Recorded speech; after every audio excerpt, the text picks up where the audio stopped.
네, 우리 친구들 반갑습니다. 오늘도 성경 통독 미리 보기 시간이 되었습니다. 이번 주에도 열심히 성경을 읽으면서 주님이 우리 가운데 주시는 은혜를 함께 누리는 한 주가 되었으면 좋겠습니다. 이번 주에 우리가 읽을 분량은요, 사사기 14장부터 사무엘상 7장까지입니다.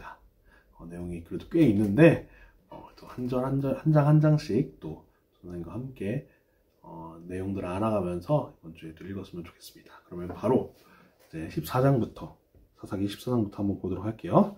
우리가 지난 13장까지 보았을 때 이제 사사기의 마지막 사사인 삼손이 태어나는 장면이 이제 13장에서 있었는데요. 이제 삼손의 사역이 14장부터 시작이 됩니다. 삼손이 이제 사사를 할 때에는 블레셋 자손들이 이스라엘을 지배하던 그러한 시기였어요. 그런데 그때 삼손이 블레셋 여자를 이제 좋아하게 됩니다. 그래서 아내로 삼게 돼요. 아내로 삼게 되는데, 이게 어떻게 보면 왜 쟤는 사사라는 애가 이방 여자랑 왜 결혼을 하냐 이렇게 할 수 있는데, 이 역시도 결국엔 하나님께서 뜻하신 바에대로 이제 진행이 된 거였어요. 그래서 결혼을 하게 되는데, 삼손이 어떤 일이 있냐면요, 여호와 영이 임해서 그 길거리 하다가 사자를 만나는데, 여호와 영이 임하면서 그 사자를 진짜 맨손으로 그냥 죽이게 된 거예요. 찢어 죽이게 되는데, 사자가 죽었으면 시체가 있을 거 아니에요? 시체가 있는데 거기에 이제 그 꿀벌들이 그 시체에다가 벌집을 만들어서 이제 있게 된 거예요. 그러다 보니까 사자 시체에 벌 꿀이 이제 거의 모이게 되었는데, 삼손이 그걸 보고서, 원래 나시리는 우리가 이전에 규례에서도 봤지만, 모세오경에서 규례를 봤지만 시체를 만지면 안 돼요. 시체를 만지면 안 됨에도 불구하고 삼손은 사자 시체에 가서 그 사자 시체에 있는 그 꿀을 찍어 먹고서 야 이거 달다 하면서 그냥 말없이 가져가서 부모님한테까지 준 거예요. 그러니까 이런 일을 또 저지르게 되는 내용들이 있고요.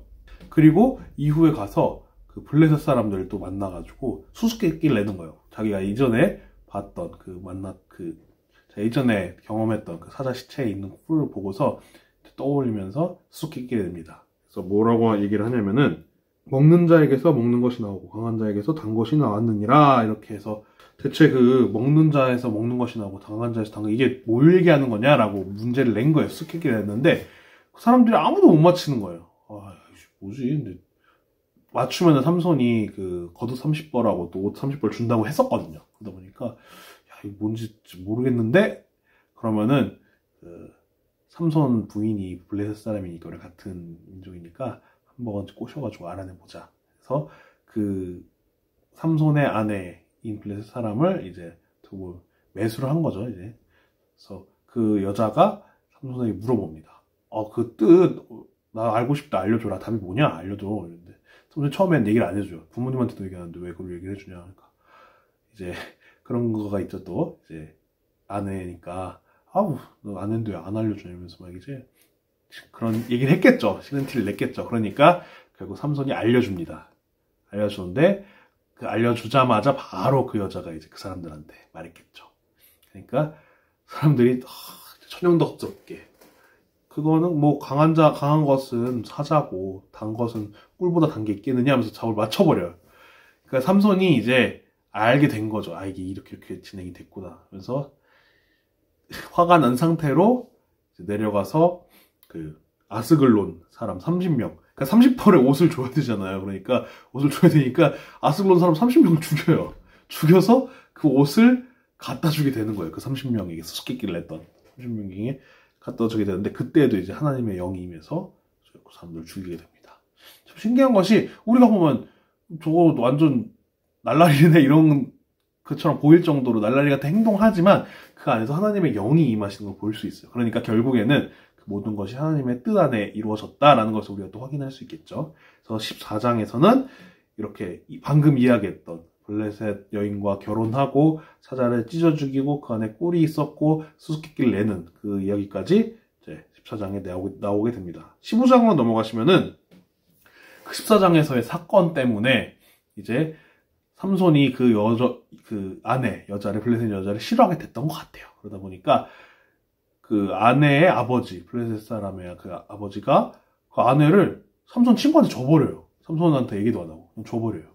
그러니까 내 아내 보러 왔습니다 하는데 아내는 이제 너 네 아내 아니야 친구 줬어 이렇게 얘기하니까 얼마나 화가 났겠어요. 자기한테 이제 얘기도 안 하고 그렇게 마음대로 해버렸으니까. 그래서 여우 꼬리에 불을 붙인 다음에 그 블레셋 사람의 이제 밭에 풀어버립니다. 그러니까 막 뜨거우니까 여우도 막 돌아다녔을 거 아니에요. 그러면 이제 그 밭에 있는 모든 농작물을 다 태우게 됩니다. 그러니까 이제 블레셋 사람들이 화가 나서 이거 누가 한 거냐? 그러니까 삼손이 했다더라고. 삼손 이거 찾아 죽여버리자 이렇게 하면서 유다 사람들한테 이제 찾아오게 되는 거예요. 아까 말했듯이 당시에는 블레셋 사람들이 이제 유다 백성들을 지배했던 때였기 때문에 사람들이 겁을 먹었죠. 그래서 삼손한테 가서 그러니까 그 블레셋 사람들이 유다 사람들한테 삼손 내놔라 이렇게 하니까 유다 사람들이 이제 겁을 먹으면서 야, 너 가야 되지 않겠냐 이렇게 얘기하는 거예요. 그래서 삼손이 순순히 이제 붙잡혀서 이제 가게 됩니다. 가는데 이제 또 삼손이 보통 사람입니까? 하나님께서 함께하는 사람인데 그 밧줄이 쫙 타면서 이제 괴력을 쫙 보이는 거예요. 그때 이제 나귀 턱뼈가 옆에 있었죠. 여기 나귀 턱뼈를 잡고서 거기서 이제 그 자신을 죽이러 왔던 얼마나 무장하고 왔을 거 아니에요. 죽이려고 왔으니까 죽이러 왔던 그 1000명을 나귀 턱뼈로 이제 팍팍 해서 이제 다 죽이게 됩니다. 엄청난 하나님께서 함께했던 사람이었던 거죠. 이제 그러한 일이 또 15장에서 있게 됩니다. 그렇게 1000명을 죽이고 나서 이제 하나님께 내가 목마릅니다 하나님 하니까 이제 또 물이 솟게 하시죠. 그것이 이제 엔하꼬레라고 이름을 또 하게 됩니다. 그래서 그러한 내용들이 이제 15장에서 등장을 하게 됩니다. 16장으로 넘어가면은 이제 그 유명한 삼손하면 떠오르는 유명한 인물이 나오게 됩니다. 바로 들릴라죠. 그러니까 14장에서 나왔던 블레셋 여인은 사실 들릴라가 아니에요. 들릴라 이전에 다른 블레셋 여자고요. 16장에서 드디어 그 들릴라가 등장을 합니다. 그래서 들릴라 그 블레셋 여인 들릴라에게 여러분들 잘 알듯이 블레셋 사람들이 저 삼손을 어떻게 죽여야겠는데 그럼 저 힘이 어디서 나오는지를 알아내보자. 그래서 블레셋을 그 들릴라를 통해서 이제 그 힘의 비밀을 캐내게 됩니다. 들릴라 계속 물어봐요. 야, 그럼 너 엄청나게 강하던데, 야, 나한테만 그 비밀이 뭔지 알려줘? 하는데 이제 계속 삼손이 거짓말을 합니다. 내 힘의 원천은 마르지 않은 새 활줄 7으로 결박하면 난 이게 힘이 사라져. 이런 식으로 계속 거짓말을 하는데, 이제 묻고 그렇게 이제 들릴라가 행하고서, 야, 이게 비밀이 이거래. 해서 쫙 행하고, 갑자기 이제 블레셋 사람이 왔어요. 이제 이렇게 하는 거예요. 이제 속이는 거죠. 딱 쳐들어오면은 그때서 이제 팍 이제 힘을 발휘하면서 블레셋 사람을 이제 치게 되죠. 거짓말인 거죠. 그러니까 이제 들릴라가 막 삐져요. 나한테 그 비밀이라 그러더니 거짓말이었구나 하면서 삐지죠. 근데 그러니까 사실 들릴라가 자기를 속인 건데 그거를 이제 알아채지 못하고 삼손이 미안해. 내가 이거 진짜 비밀이야 하면서 이제 얘기를 또 해주죠. 근데 그게 또 거짓말이고 계속 반복이 됩니다. 그러다가 이제 끝까지 이제 가게 되는 거죠. 들릴라가 나한테 진짜 안 알려줄 거냐 이런 식으로 얘기를 하니까 결국엔 실토를 합니다. 실토를 하는데 나는 사실 나시린이다. 나는 그래서 날 때부터 이제 나의 머리칼에 삭도를 대지 않았다. 머리를 자르지 않았다는 얘기죠. 삭도를 대지 않았는데 이제 거기서 이제 머리카락 7가닥을 자르게 되면은 내 힘이 없어져 버릴 것이다 라고 얘기를 합니다. 그래서 여지까지 그랬던 것처럼 들릴라가 이제 삼손이 잘 때 잘라버리죠. 머리카락을 자르고 블레셋 사람을 부릅니다. 블레셋 사람이 왔어요 하는데 머리카락이 잘려버리니까 힘을 내지 못하고 그대로 블레셋 사람들에게 잡혀가게 됩니다. 궁금할 수 있는 것이 그러면은 삼손 말대로 진짜 머리카락이 힘의 원천이었나 봐요? 이렇게 생각할 수 있어요. 근데 진짜 그 머리카락에서 힘이 나왔던 것이 아니에요. 여기서는 이제 머리카락이 잘렸다는 것은 나시린으로서 이제 행해야 할 것, 지켜야 될 것을 지키지 못하게 된 거죠. 그러니까 머리카락이 잘렸기 때문에 힘이 풀린 것이 아니라 하나님과의 삼손, 나시린으로서의 그 약속이 어겨지니까 또 그 약속이 자신이 이제 스스로 밝힘으로써 없어진 거잖아요. 그러니까 하나님께서 그 머리카락을 자름으로 인해서 삼손에게서 떠났다라는 것을 떠났기 때문에 이제 삼손의 힘이 없어져 버린 것을 우리가 그렇게 이해를 하면 될 것 같아요. 그러니까 머리카락이 잘려서 힘이 없어진 것이 아니라 머리카락이 잘림으로 인해서 하나님께서 떠났기 때문에 삼손에게 힘이 없어졌다라고 이해를 그렇게 하시면 될 것 같아요. 그래서 여러분들이 이후의 내용은 잘 알듯이 힘이 없어진 삼손은 머리카락이 잘린 상태로 잡혀가서 두 눈이 뽑히고 이제 블레셋 사람들한테 조롱거리가 되어버리죠. 야, 저 삼손 저거 그 자기 힘 믿고 그렇게 나대면서 다니더니 저 꼴 봐라 이러면서 이제 조롱거리로 그 맷돌을 갈겨죠. 여기서 말하는 맷돌은 우리가 아는 그 이런 맷돌이 아니라 그 연자 맷돌이라 그래서 그 소가한테 메워서 이렇게 돌게 하는 그런 큰 맷돌이 있어요. 큰 맷돌. 그 큰 맷돌을 이제 삼손이 갈게 하는 거예요. 원래는 짐승이 하는 건데 조롱을 하는 거죠. 그런 식으로 이제 맷돌을 이제 앞도 안 보이고 이렇게 쫙 갈게 해요. 그러더니 이제 블레셋 사람들이 이제 또 조롱을 하려고 야, 저 삼손 불러와봐라 이렇게 해서 불러옵니다 앞에. 근데 이제 거기서 삼손의 시중을 들었던 이제 소년에게 삼손이 말합니다. 내가 가장 큰 기둥 앞에 좀 나를 데리고 가라. 그래서 거기 기대죠. 그래서 이제 삼손이 거기서 이제 하나님께 기도를 합니다. 기도를 하면서 이제 힘을 주시옵소서 하니까 이제 하나님께서 임하시죠. 하나님께서 이제 그 삼손에게 임하셔서 머리카락이 잘렸음에도 불구하고 하나님께서 임하시니까 힘이 불끈 솟게 되죠. 이전과 같이. 그래서 가장 큰 자기가 기대고 있었던 그 기둥을 밀어버리면서 그 건물 안에 있던 수많은 블레셋 사람들이 다 삼손과 함께 같이 깔려 죽게 됩니다. 근데 여기서 말씀이 뭐라고 말하냐면 삼손이 힘이 넘쳤을 때, 그러니까 장성했을 때 죽였던 사람들보다 자신이 죽으면서 죽였던 블레셋 사람의 수가 훨씬 많았더라. 그러니까 우리가 방금 보았잖아요. 막 나귀 턱뼈로 1000명 죽이고 막 몇 명씩 죽이고 그랬음에도 불구하고 마지막에 자신이 죽으면서 힘이 닿으면서 마지막 힘을 내면서 죽였던 사람이 더 많았더라. 이렇게 또 이야기는 말하고 있습니다. 그래서 어떻게 보면 참 사사 같지 않은 그 삼손의 일대기를 우리가 16장으로서 마무리를 하게 됩니다. 이제 17장 이후의 사사기는요. 얼마나 당시에 사사 시대의 이스라엘이 얼마나 하나님의 말씀을 따르지 않고 혼탁한 삶을 살았는지를 보여줍니다. 그래서 17장을 보시면은 미가의 그 우상 사건이 등장을 합니다. 그래서 어떤 내용이냐면요. 미가라는 사람이 이제 은 1100을 이제 녹여서 이제 신상을 하나 만들어요. 하나 만들고 이제 자신 아들한테 이제 너가 이 신의 제사장이다 하고 세워놔요. 그렇게 해서 있었는데 어느 날 레위인이 그 미가의 집에 들어가게 된 거예요. 거하게 된 거예요. 그러니까 너 어디서 왔냐? 그러니까 나는 레위인이다 라고 하니까 야 레위인이면은 그 제사 담당하는 사람들이잖아. 야 그러면 너 와서 이 신상인데 우리가 믿는 하나님인데 이거 너가 제사를 담당해라. 너 레위인이니까. 그래? 웃기죠. 막 딱 보기만 해도 웃기죠. 레위인이면은 사실 그렇게 했을 때 야 이게 진짜 하나님도 아니고 우상인데 너 이거 안 돼. 그래서 부숴버리거나 했었어야 되는데 그래 내가 그럼 제사장 할게. 그러니까 얼마나 어두웠던 시대인지 알 수 있죠. 그래서 거기서 이제 미가의 집 개인 제사장을 합니다. 그러니까 이스라엘 국가의 제사장도 아니고 개인 집의 제사장을 하는 거예요. 그래서 17장의 내용이 끝나게 되고요. 18장으로 이 내용이 이어지는데 또 누가 등장을 하냐면 단지파가 등장을 해요. 단지파가 등장하는데 말씀해 보면은 단지파가 아직도 그 땅을 분배받지 못했다고 나와요. 그러니까 결국엔 이 단지파가 자신의 땅을 분배받았으면 거기를 개척해서 이제 차지해야 되는데 그걸 못했던 것 같아요. 그러다 보니까 계속 이제 자신들의 땅을 찾아서 헤매이고 있는데 그때 이제 미가의 집에 또 거하게 된 거예요. 단지파 사람들이. 근데 거기서 보니까 또 레위인이 한 명 있네? 야, 그러면은, 거기서 집에 제사장 할 바에는, 야, 우리 단지파인데, 지파에 제사장하는 게 낫지 않겠냐? 그러니까, 그 사람이 또, 그래? 그럼 그러자! 하면서 이제, 지파에 제사장을 하면서, 그 미가가 만들었던 그 우상까지도 같이 단지파가 가져가게 됩니다.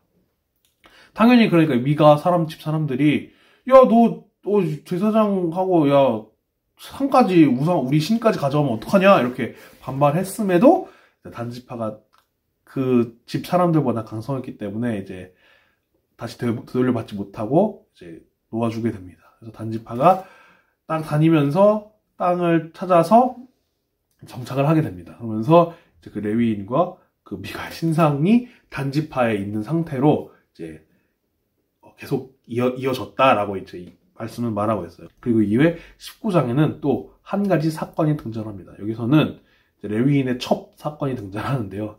이것도 진짜 참 충격적인 내용이 등장을 하게 돼요. 레위인의 한 첩이 있었는데 그 첩이 음행을 해요. 음행을 해서 이제 잘못된 일을 행한 거죠. 그래서 레위인에게서 도망을 칩니다. 확 멀리 가는데 사실 그 음행을 했기 때문에 그 여자를 사실은 율법에 따라 죽이든지 해야 되는데 그 레위인이 못 잊은 거예요. 그 여자를 못 잊어서 나는 걔 아니면 안 되겠어 해서 찾아갑니다. 그 여자 도망간 대로 찾아가서 이제 그 여자를 만나서 다시 데려오게 돼요. 데려오게 되는데 데려오는 와중에 어디에 이제 거하게 되냐면은 그 베냐민 어디에 데려오는 와중에 어디에 거하게 되냐면 베냐민 지파가 이제 있던 그 자리에 거하게 돼요. 그 집에 거하게 돼요. 근데 그 집에 이제 기억이 날지 모르겠어요. 그 룻이 이제 소돔과 고모라에서 도망할 때 그 룻이 있던 집에 하나님의 사람을 만났는데 옆에서 사람들이 막 야, 나 걔랑 좀 이제 이런 저런 짓을 해야겠으니까 사람 내놔 했던 그 사건이 있었던 거 기억하시죠? 여기서 비슷하게 벌어집니다. 베냐민 사람들이 와서 야, 너 그 집 주인한테 야, 나 그 아까 방금 들어간 레위인 사람하고 이러쿵저러쿵 해야겠으니까 내놔 이렇게 하는 겁니다. 그러니까 그 레위인을 이제 그 집에 이제 묵게 했던 그 집 주인이 이러지 말고 내 딸이랑 그 처녀인 딸이랑 그 레위인 첩이 같이 있으니까 너네 줄 테니까 이걸로 만족을 해라. 이제 그렇게 됩니다. 그러니까 이제 그 딸과 이제 레위인 첩이 밖에서 이제 그 사람들에게 몹쓸 짓을 당하죠. 몹쓸 짓을 당하고 다음 날에 이제 레위인이 나와서 보니까 자신이 이제 데리고 가려 했던 그 첩이 죽은 거예요. 너무나도 나쁜 짓을 많이 당해서 죽게 되니까 그것을 보고 또 분노를 하죠. 분노를 해서 분노하면 거기서 끝내면 좋은데 어떤 행동을 하냐면요. 그 첩의 시체를 토막을 내요. 토막을 내서 12지파로 보냅니다. 11지파에게 보냅니다. 왜 보내냐면은 너네가 이걸 보고서 이 베냐민 이 나쁜 XX들이 한 짓을 너네가 봐라. 그래서 분노를 유발하게 하는 거죠. 그래서 그 토막된 시체가 이제 베냐민을 제외한 11지파에게로 보내집니다. 그래서 그것을 보고 야, 이거 완전 베냐민 나쁜 애들이네 하면서 베냐민 제외한 11지파가 뭉쳐서 베냐민을 공격하게 됩니다. 그래서 그 내용이 이제 19장에 있게 되는데 20장으로 넘어가면 이제 그래서 베냐민 대 나머지 11지파 연합 이렇게 해서 전쟁이 일어나요. 내전이 벌어지게 됩니다. 근데 베냐민 지파가 의외로 잘 싸우는 거예요. 이제 수비하는 입장에서 그런지 모르겠지만 의외로 잘 싸우다가 결국에는 이제 수적 열세를 이기지 못하고 지게 되는데 지고 나서도 이제 학살을 막 했겠죠. 그러다 보니까 베냐민 사람들이 600명 정도밖에 남지 않은 거예요. 이 처참한 내전의 결과 끝에. 그러니까 이제 그렇게 하고 나니까 남은 그 11지파도 야, 이거 600명까지 남지 않았어. 야, 이거 이러다가 베냐민 지파가 없어지겠는데? 이렇게 싶은 거예요. 아차 싶은 거예요. 그러니까 어떤 짓을 하냐면 이후에 마지막 21장에서 여호와의 명절에 이제 실로의 여인들이 이렇게 나와서 춤을 추는 그러한 풍습이 있었나 봐요. 근데 기다리고 있다가 이제 그 풍습에 따라서 이제 나오는 그 여자들을 납치를 합니다. 납치를 해서 베냐민 사람들에게 주는 거예요. 줘서 야, 너네 내가 이 여자들 줄 테니까 그래도 좀 종족을 보존을 해라 이런 식이 된 거예요. 그러니까 어떻게 보면은 와, 지금까지 여러 장을 통해서 봤지만 야, 이거 우리가 아는 이스라엘 백성이 맞나 싶을 거예요. 하는 짓이 죄밖에 없어요. 죄밖에 없는 거예요. 그러니까 참 여러분들 봤을 때도 정말 혼탁한 시대였구나. 그래서 여러분들 잘 아시겠지만 사사기 21장 마지막에 어떻게 끝나게 되냐면은 그때 이스라엘에 왕이 없으므로 사람이 각기 자기의 소견에 옳은 대로 행하였더라 라고 사사기가 마무리를 하게 됩니다. 여기 어떻게 보면 또 이중적인 의미가 있는데 이후에 있을 이제 룻을 지나서 사무엘상에 들어가게 되면은 이제 이스라엘에 왕이 생기게 되죠. 그래서 여기서 말하는 이스라엘에 왕이 없으므로는 첫 번째로는 이제 정말 그 인간적인 왕이 없었기 때문에 이들이 이렇게 행했다라는 첫 번째 의미가 있을 수 있겠죠. 그리고 두 번째로는 이게 중요한데 이스라엘의 왕, 여기서 말하는 왕은 인간적인 왕을 말하는 것이 아니라 하나님을 의미하는 거예요. 그래서 이스라엘에게 그들이 하나님을 섬기지 않았다. 하나님이 그들에게 없음으로 그들이 각기 소견에 오른 대로. 그러니까 하나님이 옳다고 말하는 대로 행했어야 되는데 하나님이 없으니까 내가 이거 괜찮다 싶으면 이거 괜찮은 거야 라는 행동을 했다는 거예요. 그래서 방금 우리가 보았던 그러한 일들이 막 벌어졌던 거예요. 자, 그렇게 해서 이제 사사기가 마무리되어집니다. 그래서 사사기가 끝이 나고요. 이후에 보시면은 이제 우리가 룻기로 들어가게 됩니다. 이제 룻기는 이제 어떻게 보면 이제 짧은 4장의 짧은 성경인데요. 시대를 보시면은 이제 아마 사사시대라고 이제 우리가 이제 룻기로 이어지게 되는데요. 룻기에 보면은 1장부터 4장까지 총 4장의 짧은 성경입니다. 근데 이제 요 짧은 성경이 여러분들 처음 볼 때는 그냥 뭐 지나가는 짧은 성경 정도로 생각을 하실 수도 있는데요. 이 성경 역시 상당히 중요한 성경입니다. 그래서 일단 우리가 한 장씩 보면서 왜 중요한지 한번 알아보자고요. 1장을 보시면은 어떤 이들이 등장을 하냐면 엘리멜렉과 그 가족들이 등장을 합니다. 근데 이 가족들이 이스라엘 지역에 살다가 이스라엘 땅에 흉년이 벌어져서 이스라엘 땅 근처에, 가나안 땅 근처에 모압 땅이 있었죠. 모압 땅으로 이주를 합니다. 살기 위해서 이주를 합니다. 근데 이주를 하고 나서 거기서 살다가 엘리멜렉이 죽는 거예요. 엘리멜렉이 죽는데 거기서 끝나는 것이 아니라 엘리멜렉의 두 아들 엘론과 기럯이 죽게 됩니다. 그러다 보니까 그 가족이 남는 사람이 엘리멜렉의 아내인 나오미, 그리고 아들이었던 말론과 기론의 이제 아내들, 그러니까 며느리죠. 며느리인 룻과 오르바만이 남게 된 거예요. 또 룻과 오르바만 또 이제 모압 여인이었다고 해요. 이방 사람인 거죠. 그러다 보니까 이제 나오미라는 그 엘리멜렉의 아내가 이렇게 되었으니까 너희는 나를 떠나서 이제 새로운 삶을 살도록 해라, 이렇게 얘기를 합니다. 그러자 이제 오르바라는 사람은 그렇게 하겠습니다 하고 떠나요. 떠나는데 이제 한 명 룻이라는 여인이 나는 그 어머니 곁에서 떠나지 않겠습니다 라고 해서 이제 함께 하게 됩니다. 그래서 이들이 다시 가나안 땅으로 돌아오게 되는데 베들레헴으로 돌아왔다고 이제 얘기를 하죠.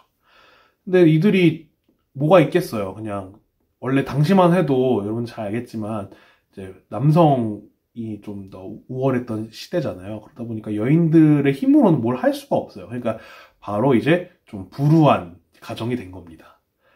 불우한 가정이 됐는데 그래서 베들레헴으로 돌아온 것이죠.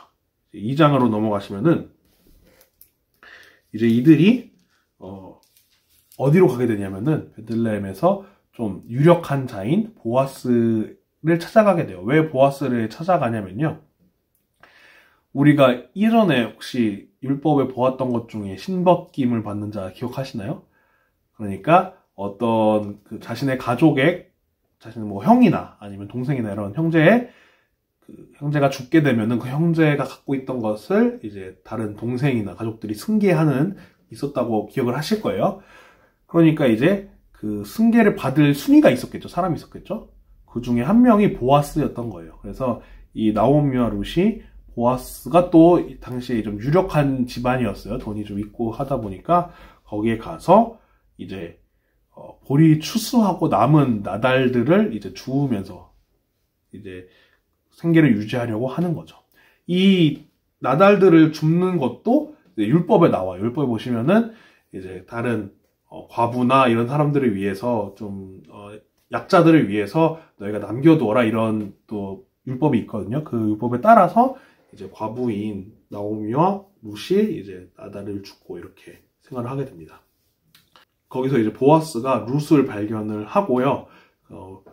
룻에게 다른 밭 어디 가지 말고 여기서 내가 그 남겨놓는 이 나달들을 이제 주우면서 생활을 해라 이렇게 얘기를 합니다. 그러니까 이제 나오미 시어머니가 너 그러면은 보아스에게 가서 이제 너가 아내가 되라 약간 이렇게 계획을 짭니다. 이제 시어머니가 계획을 짜서 3장으로 넘어가면은 이제 너가 보아스가 이제 잠을 청할 때 이제 그의 침상으로 들어가라. 예, 이야기를 합니다. 그러면서 그대로 행하죠. 그대로 행하니까 이제 보아스가 룻을 내 아내로 삼아야겠다라고 이제 결정을 하게 된 겁니다. 근데 이것이 아무리 그 친족이라 하더라도 그냥 보아스가 룻을 취할 수 없었어요. 왜냐하면 그 순위가 있었어요.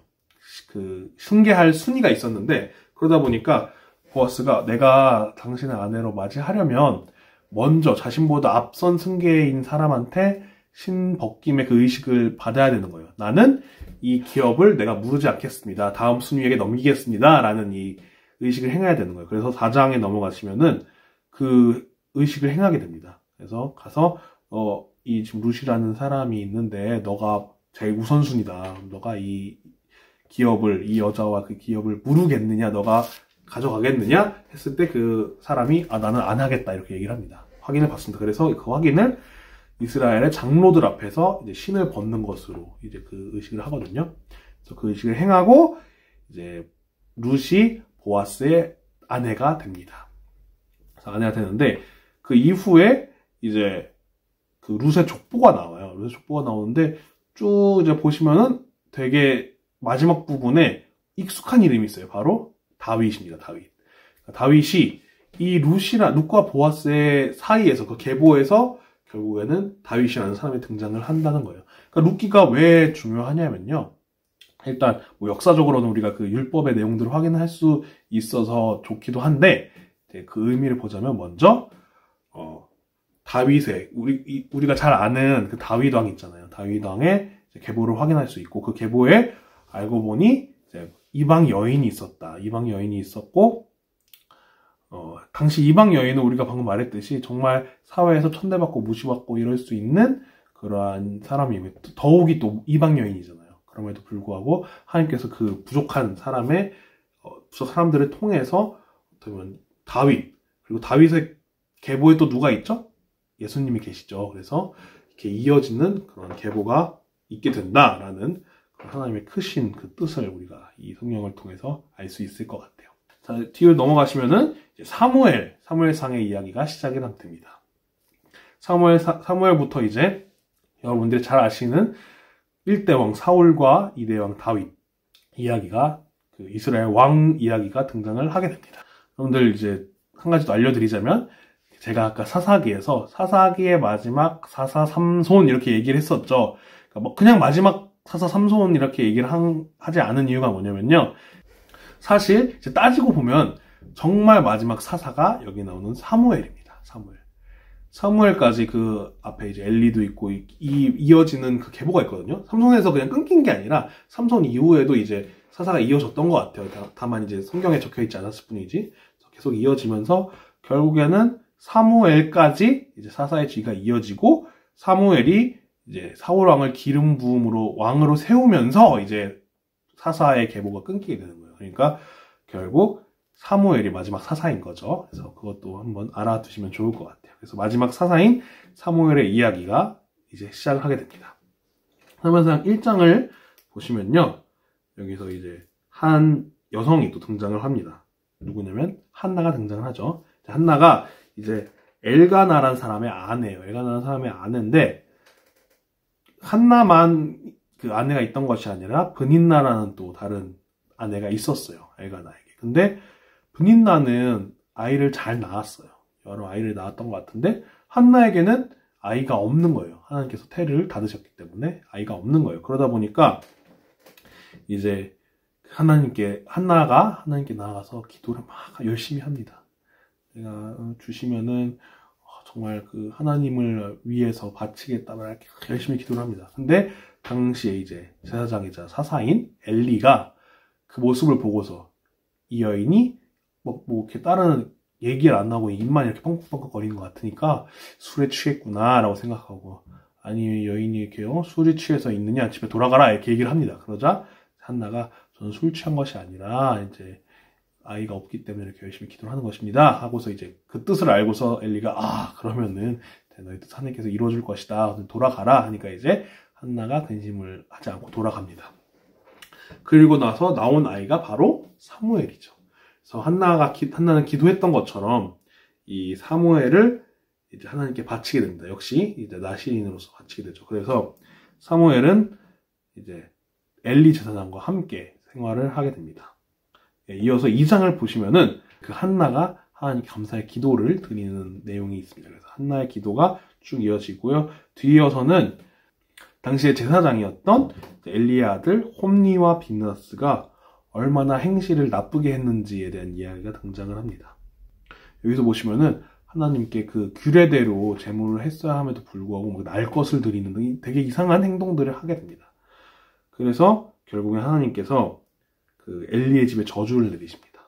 어떤 저주를 내리시냐면 홈니와 비느하스가 한 날에 죽게 될 것이고 이제 그 엘리의 집에 노인이 없을 거예요. 그러니까 다 일찍 죽게 된다는 거죠. 노인이 없을 것이고 막 젊어서 죽을 거 이런 여러 가지 저주를 내리게 됩니다. 그래서 그 저주가 다 이후에 이루어지게 됩니다. 그래서 그런 내용들이 2장에 등장을 하고요.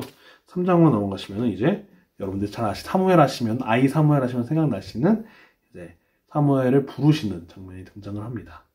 그래서 여러분 잘 알겠지만 침상에서 사무엘이 자는데 사무엘아 사무엘아 부르시니까 처음에 엘리가 부른 줄 알고 갔더니 나 안 불렀어 해서 다시 돌아가고 또 하나님께서 사무엘아 사무엘아 부르시니까 엘리에게 가고 엘리가 나 안 불렀어 이 일을 3번 반복을 합니다.